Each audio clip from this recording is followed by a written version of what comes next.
What is Qigong and how can it help you have a confident and calm life, as the title of this podcast proclaims? You will find the answers in this podcast series with host, the Confidence Coach Susan Axelrod, and co-host Nadine Searle, the Calmer Self Coach. Qigong is an ancient Chinese practice of mindfulness, but it's so much more. Called internal medicine, it is said that using the practice of Qigong can create an elixir within. Could this be true? In this podcast series, this truth will be explored by two practitioners, one former Type A and one former self-professed people pleaser. Dr. Jahnke calls Qigong one of the most eloquent, poetic, and effective tools in our quest for personal breakthrough and peace of mind. Your podcast hosts, Susan and Nadine, agree. Qigong can be a new tool in your personal health practice kit. Join them for this conversation that may just change your life. Hello, friends. Welcome to this episode on being present. Qigong is one of the tools that I used to get myself into what we call the present moment. When you do a podcast, you sit for a moment backstage with the guest before you go live. And Nadine, Searle, and I were just saying, we didn't really know what it meant to be present. Isn't that true, Nadine?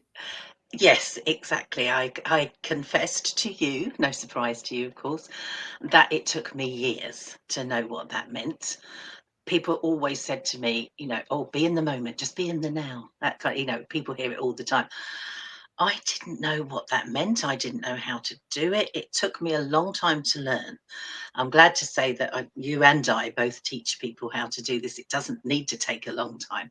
But that was my experience. I didn't have a clue. And I think you said you were the same, weren't you? It wasn't something that you knew how to do. It was one of those things, honestly, that I used to mock, like breathing, mindfulness, being present. And then I used to say things like being happy is overrated. I honestly did. And no, I didn't have the tools. I didn't have the understanding.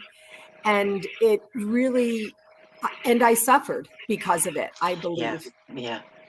I would totally agree with that one with you, because I didn't realize how much I suffered through not living in the moment and what I missed as well. That's the other thing. But I was I don't think it's too dramatic to say, in constant pain, either being in the past, regretting, worrying, fussing, thinking I should have done something another way, or being in the future, which I think is where I was most of the time, planning, trying to do the right thing, trying to second guess what I was meant to be doing. As you have mentioned many times, I was the eternal people pleaser. And when you are that kind of person, you're spending all your time thinking, what does that person want me to be? How's that going to be? And realizing now that how wrong I was. For a start, I didn't need to do that, but for a second, what I thought people wanted, I hadn't got it right. I never got it right. Never And got it so, right. so I was wasting time and energy and precious moments, and missing me, missing nature, missing all the things around me, just in this constant either looking back, and mostly with regret and giving myself a hard time, or looking forward, trying to be what I thought I was meant to be. So that is exhausting, isn't it, Susan? It's exhausting. And I have to tell you, I feel myself becoming emotional because, I can see.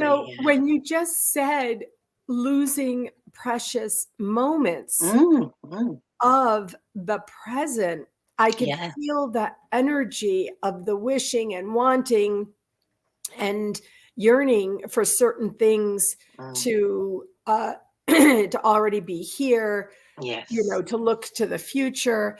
And that is why I wanted to discuss this topic in our episode today.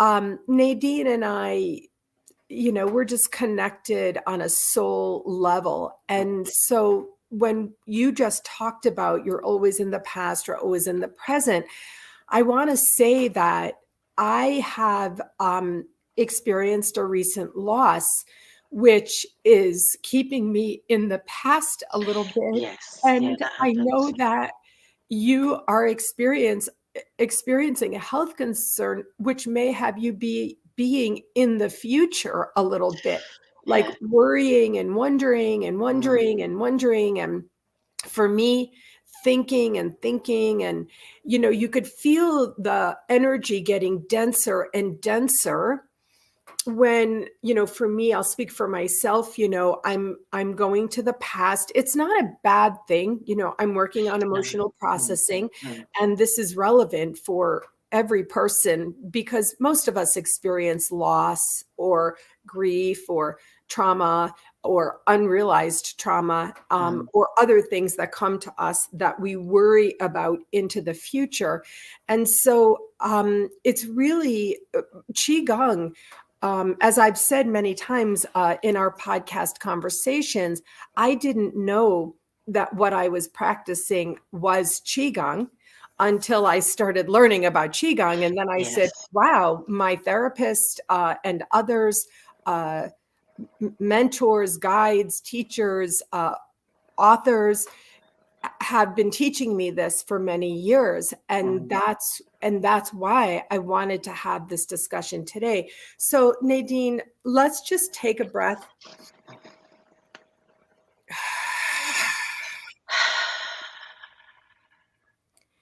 So in real time, people who are viewing this or listening saw this happen to me.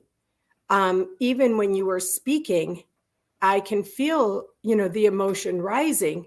What's the emotion from? It may be something that happened in the past or something that happened in the future, or, you know, thinking about the future, because I can tell you right now, I'm sitting in the most beautiful place.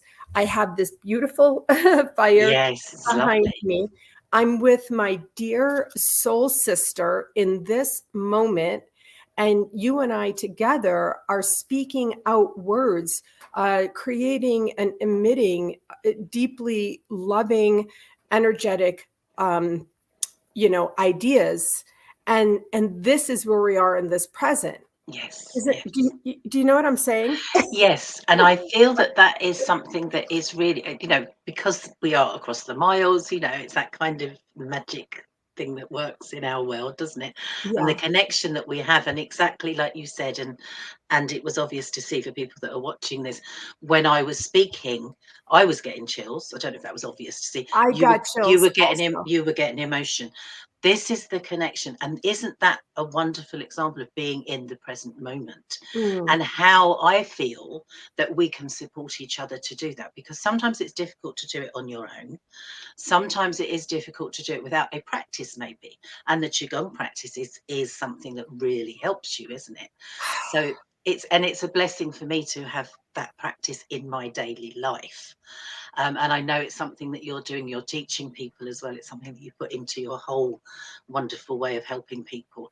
And it's so valuable, isn't it? Because the people, like we said right at the start, who don't know how to do it, this is a way that we can go, well, this is a way. There's lots of ways, but it's one way, foolproof, easy, gentle, loving and kind way that we can actually get in that present moment. And I feel that when I first started practicing Qigong, I didn't even know that's what I was looking for. I didn't know that's what I needed, but it gave me that. And then I started to go, oh, you know, for that last hour, because I used to spend an hour at classes. I don't spend an hour now, but for that hour, I was in the moment. I go, oh, I did it.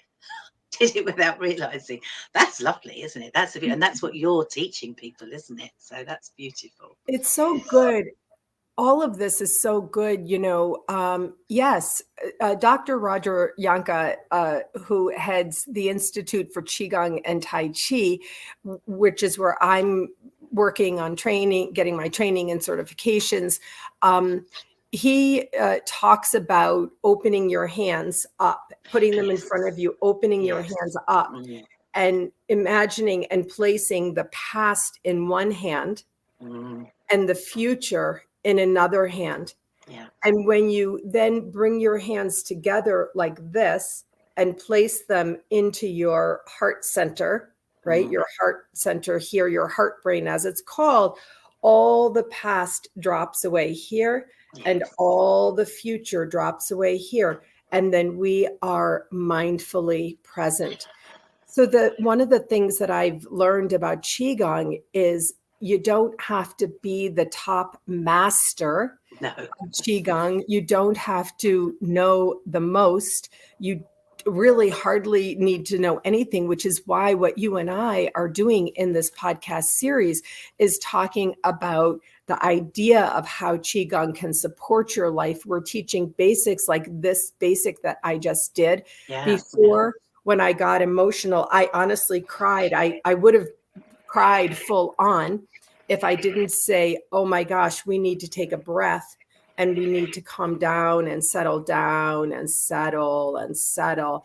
And then I could be present again with you. So the title of this episode is called On Being Truly Present, which may be a judgment or it may be a qualifier. But the reason we're talking about this today is to help people come out of the stress, out of the worry, to be what I've learned is called presencing. And that's why when we also, it's another Qigong move to lift up the body, align the spine with the neck, and bring your chin back to where it's supposed to be. Bring your shoulders down and take a breath in and out. Beautiful. Beautiful. And you've just demonstrated so easily that you can do it just by using what you've got with you all the time, your hands. One hand for the past, one hand for the future. Bring them together, just centering. It's so simple, isn't it? And so quick and easy. Anyone can do it anytime, anywhere. And that is exactly like you say. Yes, you can do a practice. I used to do classes for an hour. I now have about a 20-minute daily practice. I can do something in quicker times, but it can be accessible for everyone without learning lots. Obviously, it's lovely if you do want to learn more, isn't it? But that you just demonstrated is exactly the essence of it, isn't it? And that will work and help people. But I'd like just to say, if you don't mind, just to track back a bit where you're saying when you felt the emotion coming up, that you could, not going to say push it away, but you could actually get back to being together. And obviously we're on a podcast, it's probably quite important. But with a lot of people I work with, and I'm sure you find the same, what they need and what we help them with is actually really getting in touch with those feelings so that they can actually maybe cry more, maybe get those emotions moving. Because again, as I've said it so many times, when we're in fear, when we're in worry, when we're in stress, we're stuck, we're holding ourselves tight. So that flow of movement is beneficial as well, to really go and maybe make those tears come more. And I say make them, that sounds cruel, that's not what it's about, but encourage the emotion to flow, because there is a time and place for that as well, isn't there? And I'm sure you've stepped into that a lot lately. I know I have lately. Really working those emotions and getting them to come up more so that we can move through. Definitely. And that is important too. And I just wanted to say that for people to, it's not about, some people think we're pushing emotions away, and we're actually not. We're welcoming them up and putting them, getting them where we want them to be. On being truly present is about allowing emotions to come up. You couldn't be more right. Of course, we're doing a podcast here. I didn't bring tissues. If I started crying, my makeup would run, my nose would run.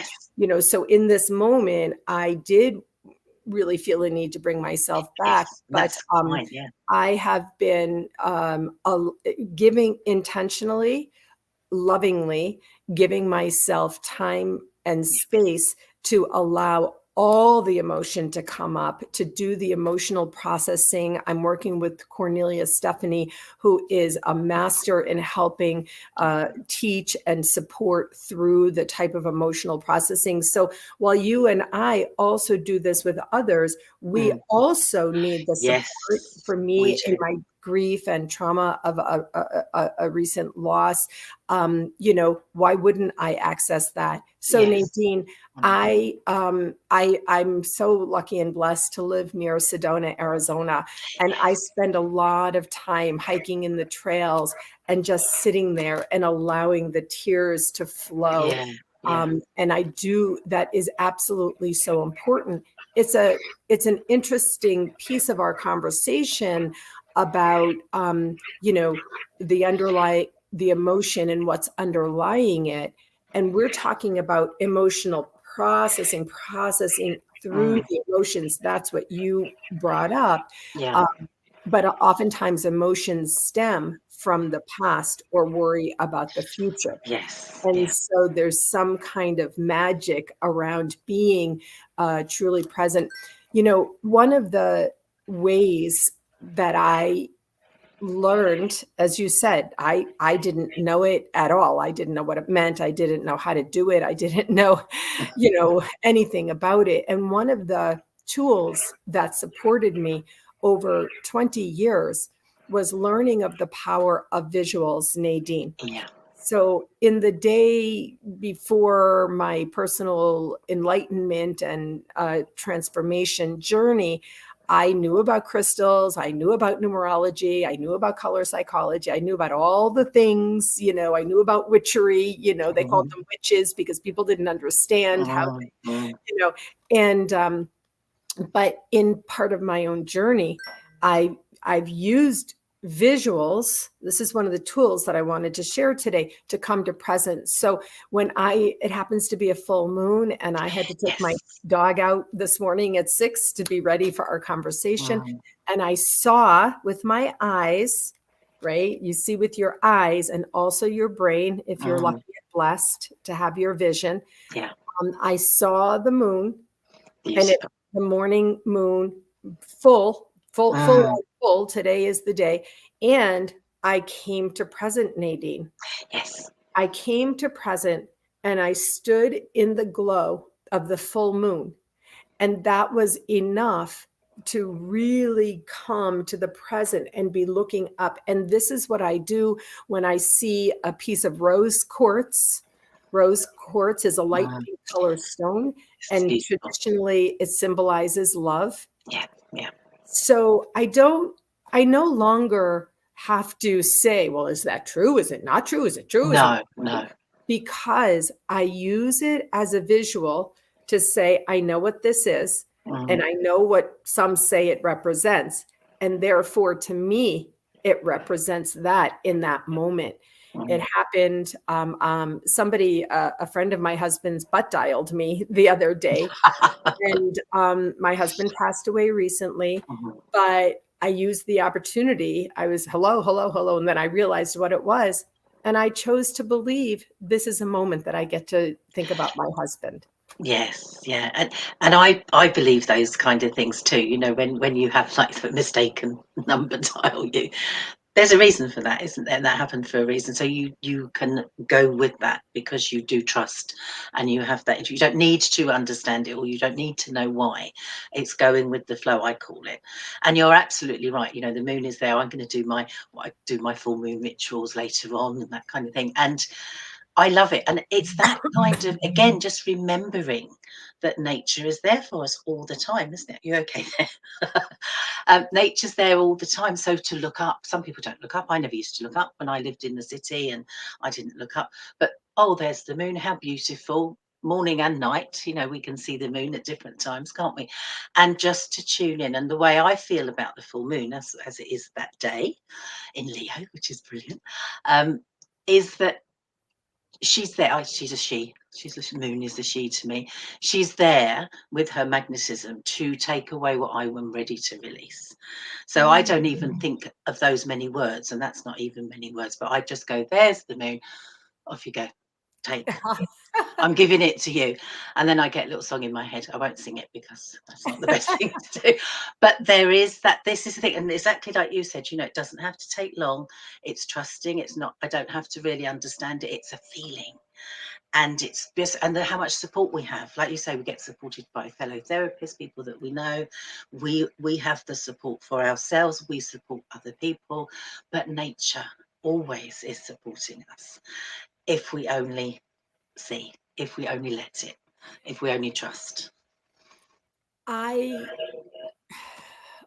Over my journey, learning about how much Mama Nature can mother you is so huge. It's transformative.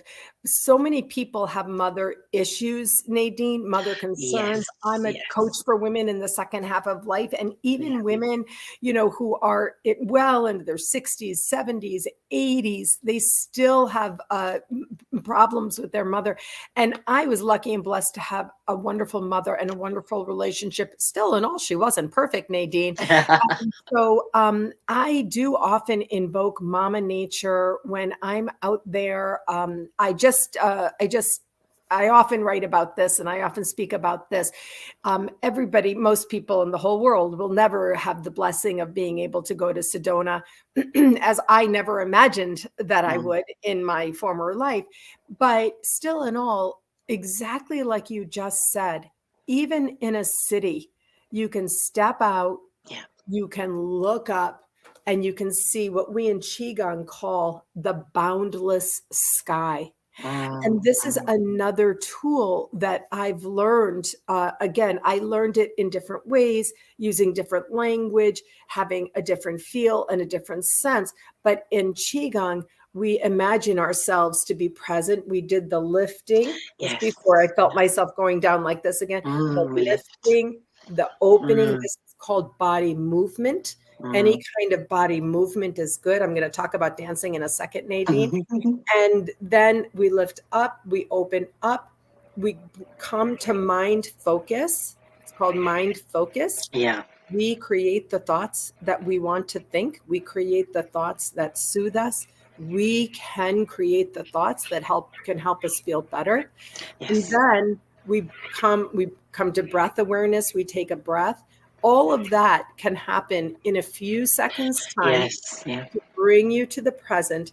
And this is the way I use it and teach it, is when I'm in this state of being, in being truly present in this moment, it's not that all the bad stuff hasn't happened or won't happen or might not happen. No. It's not like that.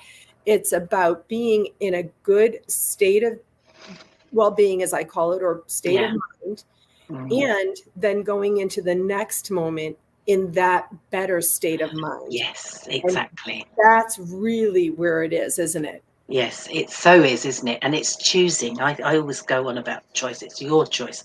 Choose how you react. Choose how you step into the next moment. Choose how you want to be present or not. It's entirely up to you. It's choice, isn't it? And I love the way that you described that. But also, I feel when you said about Mother Nature, I feel as well, and again, it goes with the Qigong practice, doesn't it? We have Mother Earth underneath us all the time, supporting us, grounding us, giving us that solid feeling, that grounding, that wonderful, Mother Earth. And again, it's Mother Earth to me, is always there. So is the beautiful sky, always there, like you just described, holding that space. And we are perfectly placed in between the two, to be held, to be safe, to feel, tuning into the moment. And again, in Qigong practice, it's a lot about the flow up and down of energy, isn't it? The sky above, the earth beneath us, and again, just feeling present. And like you described so beautifully, it's almost stretching into it, isn't it? Feeling, I could make myself feel a little bit longer, maybe bigger, maybe more held, whatever we need in the moment, just by that flow of movement. Really tuning in. And again, it doesn't have to take long, it can be seconds. Sky above, earth below, we are perfectly placed. And so this is so good. Oh, this is so good. I want to just say that Nadine Searle is the Calmer Self Coach. She has a 6-step method to support you in this. She can do it virtually. She's done it with me. I have benefited from her services, Nadine. It's so good what it is that you're doing. I'm the confidence coach. I do my work in a different way. I do coaching sessions over a period of time. But either way, we are both here to support you in this idea. That's what, I was just writing down, as I always do, a few themes that we've talked about today in this episode on being truly present, releasing, choosing, loving, presencing. These are all the ways, if we can break through the clutter in our minds, and that's what Nadine's method is designed to support you in. If we can break through the clutter in our minds, then we can rise in this way. Isn't that right? Yes, beautifully put. Couldn't have said it better myself. And I do feel that is what it is, isn't it? It's about, I always say, snatch a moment of calm. That's one of my little, I say it all the time. And that's what it is about. That gives us so much, doesn't it? If we can, just for a moment, whether you want to call it snatch a moment of calm or whether just be present, whatever it is, just stepping out of whatever's going on for you and then choosing how you come back. And you might do that 10 times a day. You might do that 100 times a day. You might not remember to do it. It's fine. But you have that as a tool, don't you? And again, these are things that we both teach our clients. And it's wonderful to be able to do that. And from your point of view, I mean, yes, you are the confidence coach. You have really helped me so much. I can't say how grateful I am. Just, you know, you ooze confidence, you share it, you support, you do so much with everybody I know, and you've helped me so much. But also with your Qigong practice that you are sharing as well. I'm not really sure, actually, and it'd be nice for everyone to know. Do you actually do that one-to-one with people? And I know you can do it virtually, but do you do it real life as well? Do you do group sessions where people can join in? I'm not sure how it works for you, so Yeah, let thank us you for know. asking. Thank you for asking. When I got trained and certified as a level 1 teacher, just really learning and teaching the basics, I thought and intended that I would have a local in real life Yes, group, class that I would do. But my life, I'm keeping present, honestly, and because I'm dealing with my own loss, to be honest, really, that's the truth. And I therefore am not forcing the idea that I should have a class and all of that. So I use Qigong in all of my personal coaching sessions. I use Qigong in my weekly self-care accountability group. I do have a weekly online accountability group for self-care this year because of all the reasons we're talking about. Nothing else matters if you don't have self-care. And also, it's hard to get and feel and be well if you don't know what self-care is for you. In my group, I'm not teaching. I'm sharing these tools just like we do here. And I really insist that each one of us learn what works for ourselves in terms of self-care. And so I do have on my mind having a local class, but to be consistent with my own teaching, I'm not forcing myself to do that right now.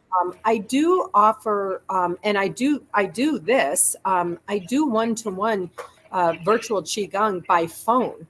It doesn't. It doesn't have to be even on Zoom because there's something very intimate about it, isn't there, Nadine? In some ways, the fancier forms, of course, you may need to teach and that kind of thing. But I'm into the basics of helping women just come up to the present. So I can, just like we've been describing here, some people will be listening to this podcast, not viewing us. And we can, I very easily in a 30-minute session can help people teach some moves that they can have forever and do to support themselves always. So that's in the sentiment of on being truly present for myself. You could see earlier in our talk that I still have grief rising, I have loss rising, I have emotion rising. And so I am not forcing my motto. It's not my theme for the year, but my motto is force nothing, allow all. And that's really where I am. But thank you for asking. I appreciate it. It's really interesting because it's something, we just assume things, don't we, and we don't know. And I love the fact that you say you do it over the phone sometimes. I do a lot of my work over speakerphone. People don't need to see me. I don't need to see them. It's nice to connect that way, isn't it? But it works so well. And I think as well that it's freeing for the people that you're guiding, because then they don't have to worry about am I doing it right? Have I got the right? It's how it feels, isn't it? Yes. And that's something, again, you know, that I feel is really important, that people aren't trying to get the perfect pose or perfect posture. It's the feeling. And so if you're guiding someone through and they're not even seeing you, there's an advantage, isn't there, maybe, that they actually just feel in the movement. Oh, I'm going up and down with my arms, I'm lifting myself, I'm connecting with earth and sky. And it doesn't matter what we look like, does it? It doesn't matter what we're actually doing. It's the feeling.